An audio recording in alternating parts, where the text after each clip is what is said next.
Robert Ménard, bonsoir. Merci d'accepter de répondre aux questions de Réinformation TV. Je commencerai par ces mots, si vous le voulez bien. Ces Français qui souffrent sont des millions. Ils sont les victimes immolées dont le sacrifice doit être tu et même enseveli sous les mensonges. Ils vivent en direct sa déchéance et sa disparition. Je ne vais pas vous l'apprendre, Robert Ménard, c'est cet extrait de votre livre. Vous proposez une sorte de plan de sauvetage. En quelques mots, quel est ce plan de sauvetage que vous proposez? Écoutez, j'essaie de, peut-être un peu naïvement, de tirer les leçons de 3 ans d'expérience à la tête d'une ville comme Béziers, voir si, dans ce qu'on a mis en œuvre, dans ce qu'on a réussi, dans ce qu'on a raté aussi, il n'y a pas quelques petites leçons à tirer. Alors les leçons, c'est quoi? C'est le quotidien des gens. Parce que je pense que les gens, je le vois tous les jours, les gens sont malheureux. Malheureux. Ils vous le disent? Ils me le disent tout le temps. Les gens, ils viennent me voir à la mairie, pas parce que je vais trouver des solutions, ils savent très bien que je ne vais pas trouver des solutions à bien de leurs questions, mais ils ont besoin d'être écoutés, un peu entendus, cajolés, parce qu'ils sont malheureux. D'abord prendre en compte ce malheur-là. Et ensuite, redonner de la fierté aux gens. Au fond, moi, je ne fais que ça comme maire. Régler les problèmes au quotidien, les problèmes de sécurité, de propreté, de mutuelle, enfin, vous savez, tous les problèmes quotidiens que les gens ont. Et parce que c'est important, parce que c'est ça, l'état de leur trottoir, c'est pas négligeable. Quand vous êtes une vieille dame et que vous avez un trottoir pourri devant chez vous, ça vous pourrit la vie. Donc, régler ce problème n'est pas un problème mineur. Et en même temps, parce que je fais ça au quotidien, parce que je m'occupe au quotidien des gens, j'essaie de leur dire des choses qui sont plus de l'ordre de la politique, c'est-à-dire leur dire, écoutez, au fond, vous avez toutes les raisons d'être fiers de ce que vous êtes, fiers de ce que vous pensez, fiers de l'histoire de ce pays, fiers d'aimer ce pays. Et j'essaye de le faire et de le dire avec les mots. Et ce petit livre, c'est une espèce de petit manuel de survie en terre hostile. C'est du survivalisme? Il en faut, attendez, moi je passe ma vie à me battre contre le sous-préfet, le préfet, le ministre de l'Intérieur, le Premier ministre, et c'est vrai qu'on leur donne des coups et tout à tout un tas de gens, et donc ils nous les rendent bien, mais aussi contre une classe politique locale, de droite comme de gauche, qui est uniquement soucieuse d'elle-même, et une presse à vomir. J'étais le patron de Reporters sans frontières pendant 25 ans. Pendant 25 ans, j'ai pensé que les journalistes ils étaient quand même là, au service, en gros, de ceux qui n'étaient pas du bon côté du manche, de ceux qui sont les plus faibles. Vous savez, moi, vous voyez l'âge que j'ai 15 ans, 68, donc tu te dis, les journalistes, c'est un peu fait pour ça, pour écouter ce que personne n'écoute. Et puis vous découvrez que c'est exactement le contraire, c'est les gardes chauds d'un système. Est-ce qu'ils ne sont pas victimes du système finalement? Est-ce qu'ils ne sont pas coincés? Si vous êtes coincé, vous partez.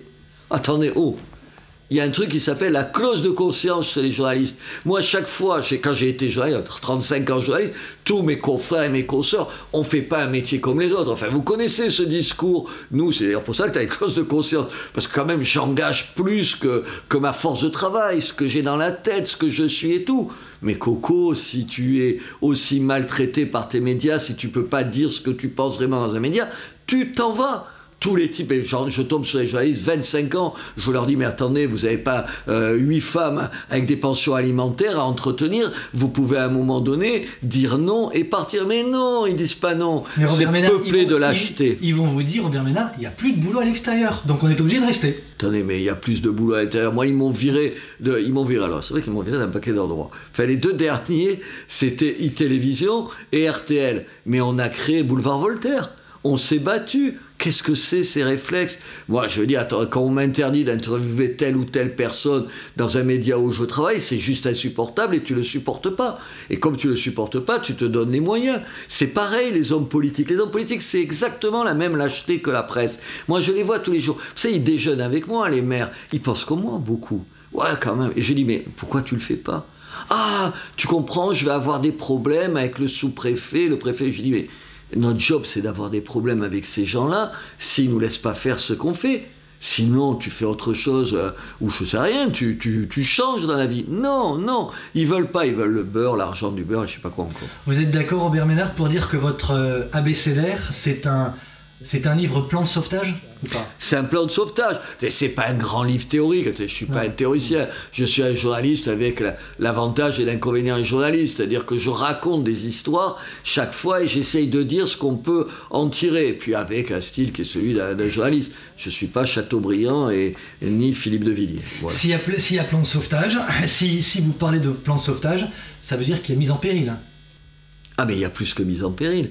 Écoutez, je vais vous donner un seul exemple. Dans ma ville, comment vous pouvez faire des petits musulmans, des petits Français à part entière, pas des Français de papier, mais des Français de cœur, quand dans les écoles de ma ville, les 2/3 des enfants sont musulmans?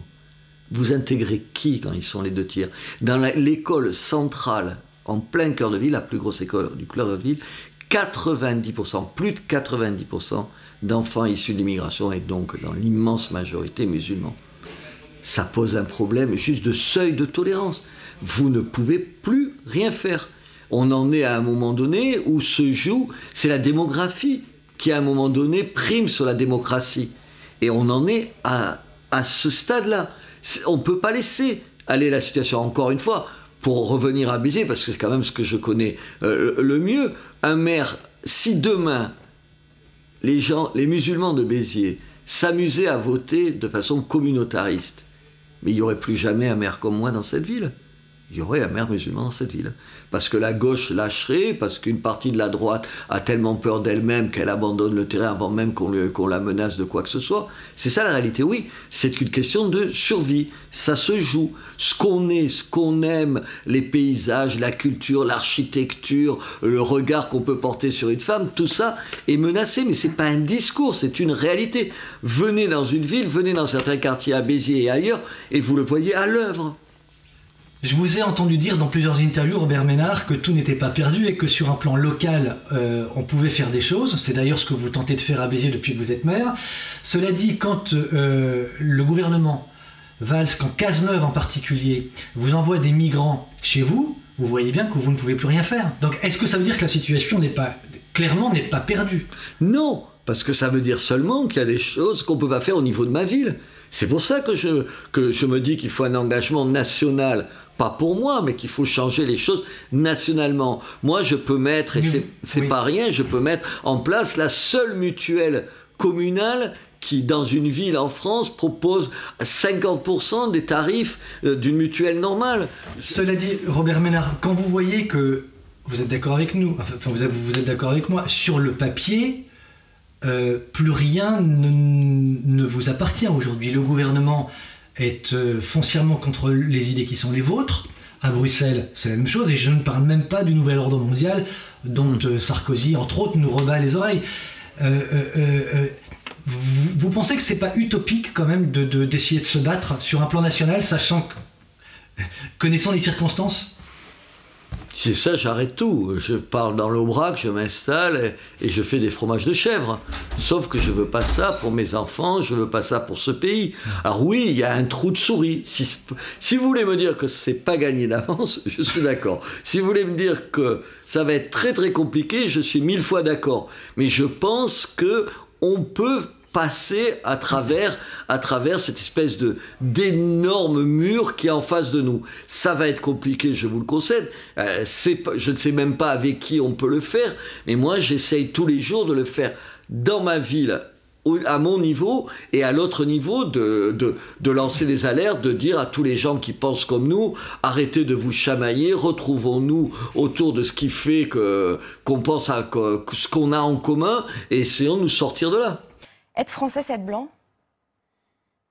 Être français, c'est aussi, comme le disait le général de Gaulle, européen, blanc et catholique, bien sûr. Être français, c'est être blanc. C'est pas que ça.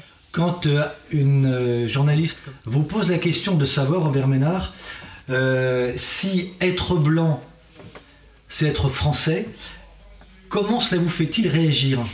Ou comment cela vous fait-il bondir intérieurement? Je suis obligé de répondre à cette question sur ce que je pense d'elle. Oui. Certes mignonne, mais en fait, qu'est-ce que ça veut dire? Ça veut dire qu'elle est formatée, qu'ils pensent tous les mêmes choses. Qu'est-ce que ça veut dire? Ça veut dire qu'elle fait exprès de poser des questions où elle tend un piège en espérant de dire que je dise un truc qu'elle va pouvoir reprendre et tout ça. En l'occurrence, il s'agit de dire quoi? Il s'agit de se dire, oui, ce pays est, dans son histoire, il est composé essentiellement de blancs. Oui, dans son histoire, il vient du christianisme. Oui, dans son histoire, il est européen. Pardon de dire à cette charmante journaliste que tout le monde le constate, peut-être sauf elle, dans un studio de télévision. Mais c'est ça, la France. Alors ça peut ne pas lui plaire, mais c'est comme ça. Et le pire, c'est que je souhaite que ça reste comme ça. Est-ce qu'on ne peut pas dire, Robert Ménard, c'était comme ça? Quand on voit la situation aujourd'hui, vous savez très bien que le taux de natalité aujourd'hui s'est effondré dans tous les pays d'Europe. On est à 1,34. Et c'est pour ça qu'il faut absolument arrêter cette folie. Oui, parce que ça reste comme ça, mais en même temps, dans ma ville, c'est en passe de ne plus être ça. Et c'est pour ça que je dis, il faut absolument se mobiliser tout de suite, et qu'on ne peut pas attendre 5 ans ou 10 ans une éventuelle élection présidentielle qui se représenterait dans d'autres conditions. C'est pas possible. Dans le quartier de mon enfance, qui s'appelle La Devèze, à Béziers, un quartier sensible, comme on dit pudiquement. Vous savez, comme on ne veut pas dire que c'est un quartier plus que compliqué. Attendez, moi, j'y suis arrivé, c'est des HLM, j'y suis arrivé, c'était un progrès. Pour la première fois, j'étais pas dans la même chambre que mon frère, la salle de bain et les toilettes étaient dans la maison et pas sur le palier et tout. Ce même quartier, 40 ans plus tard, je me rajeunis, 40 ans plus tard, c'est un quartier où la moitié des filles sont voilées, où ni vous ni moi n'irions habiter. Et n'importe quelle famille maghrébine qui s'en sort, quand elle vient me demander un logement à Béziers, à la mairie, elle me dit, et je dis à la Devèze, elle me dit, ah non, pas la Devèze. Parce qu'elle veut pas. Ils veulent pas, parce qu'ils aiment leurs enfants comme vous les aimez, comme je les aime. Ils veulent pas, ils sont pas fous pour leurs enfants d'être dans ce quartier-là. Voilà la réalité. Alors cette réalité, oui, elle est désespérante, vous avez raison, elle est inquiétante, désespérante, elle pourrait l'être, et il faut pas accepter ça. Moi, je ne veux pas de ça, donc je me bats. Alors vous pouvez trouver que c'est un combat perdu d'avance, je ne suis pas sûr. Et je ne veux pas le penser. Je vous remercie beaucoup.